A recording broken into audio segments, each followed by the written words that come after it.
सूबे के मुख्यमंत्री हेमंत सोरेन सरकार के 4 वर्ष पूर्ण होने पर पत्रकारों के साथ संवाद करते हुए जोहार जोहार लोगों को जोहार है। आज तो हम लोग पत्रकार संवाद में बैठे हैं, लेकिन मैं कोई तैयारी करके नहीं आया।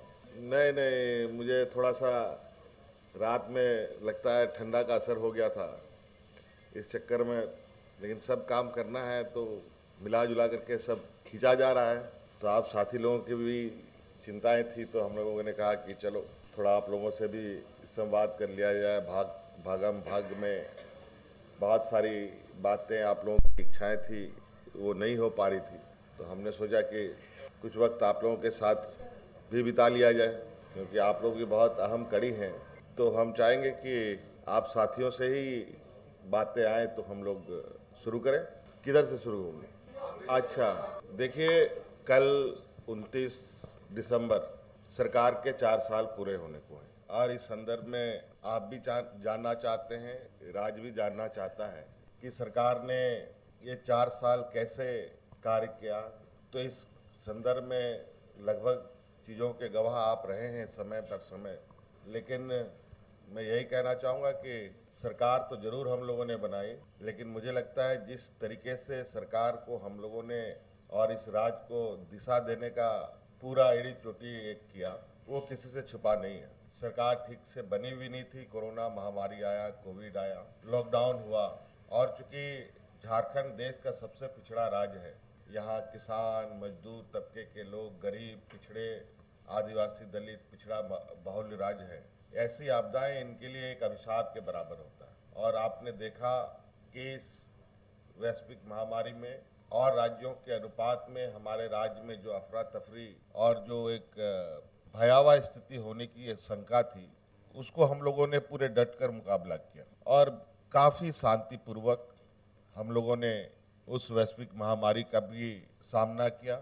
और खुशी इस बात की कि इस राज्य के गरीब, असहाय, मजदूर लोगों को भी हम लोगों ने इस वैश्विक महामारी में कुछ नहीं होने दिया, बल्कि इस चुनौती में हमारे 2 मंत्री भी शहीद हो गए। फिर जब कोविड का बादल छटने लगा, तो जैसे कि हम लोगों ने वादों के अनुरूप कि ये झारखंडियों की सरकार है, और हम लोगों ने राज्य के हर वर्ग, हर समाज को लेकर आगे बढ़ने का काम प्रारंभ किया। एक बहुत महत्वाकांक्षी योजना सरकार की रही, आपकी योजना, आपकी सरकार, आपके द्वार कार्यक्रम के माध्यम से हम लोगों ने 2021 से राज्य के अंतिम व्यक्ति तक पहुंचने का प्रयास किया, और कल ही इसकी अंतिम 2023 का पड़ाव भी खत्म होगा। देश का सबसे पिछड़ा राज्य होने के वजह से राज्य में गरीबी, पिछड़ापन, शैक्षणिक, आर्थिक, सामाजिक जो विषमताएं थी, उसको हम लोगों ने कम करने का पुरजोर कोशिश किया। आम लोगों के साथ साथ राजकर्मियों को भी संवेदनशील हम लोगों ने बनाने का प्रयास किया। आज हम लोगों ने जो सरकार बनने के पहले इस बात को निर्णय किया था कि ये सरकार गांव से चलेगी, गांव के लोगों की भावनाओं के साथ चलेगी, राज्य की जनता की भावना के साथ चलेगी। कई चुनौतियां आई, इस बीच में अभी भी चुनौतियां हैं, ऐसा नहीं कह सकते कि सारी चुनौतियां खत्म हो गई, क्योंकि ये देश का एक लोकतांत्रिक व्यवस्था है, एक फेडरल संघीय ढांचा है, जिसके अनुरूप राज्य सरकार, केंद्र सरकार एक समन्वय स्थापित करते हुए आगे बढ़ती है।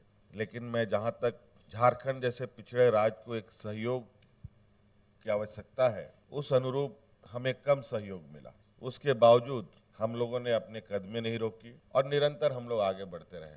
किसानों के लिए, मजदूरों के लिए, महिलाओं के लिए, मजदूरों के लिए, बेरोजगार युवकों के लिए, युवतियों के लिए, हर वर्ग को छूने का हम लोगों ने प्रयास किया, और विभिन्न योजनाओं के माध्यम से उनको जोड़ने का प्रयास किया।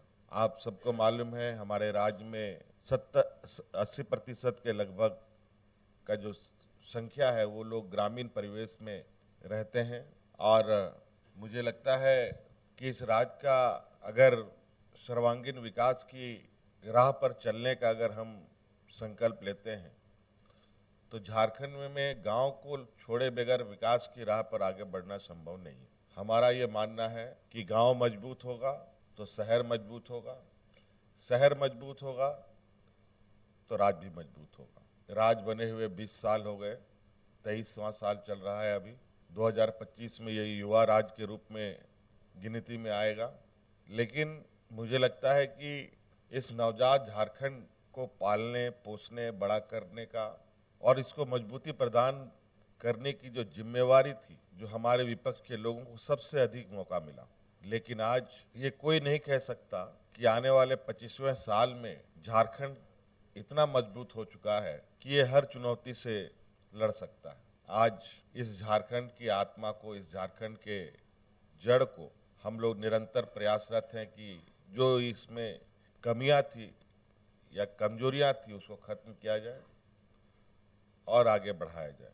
हम लोगों ने सरकार के अंग के रूप में कार्य कर रहे कर्मचारियों को भी, चाहे वो पुलिसकर्मी हो, शिक्षक हो, अनुबंध कर्मी हो, सभी को साथ में लेकर बढ़ने का काम किया है। सबके साथ मिलकर काम किया।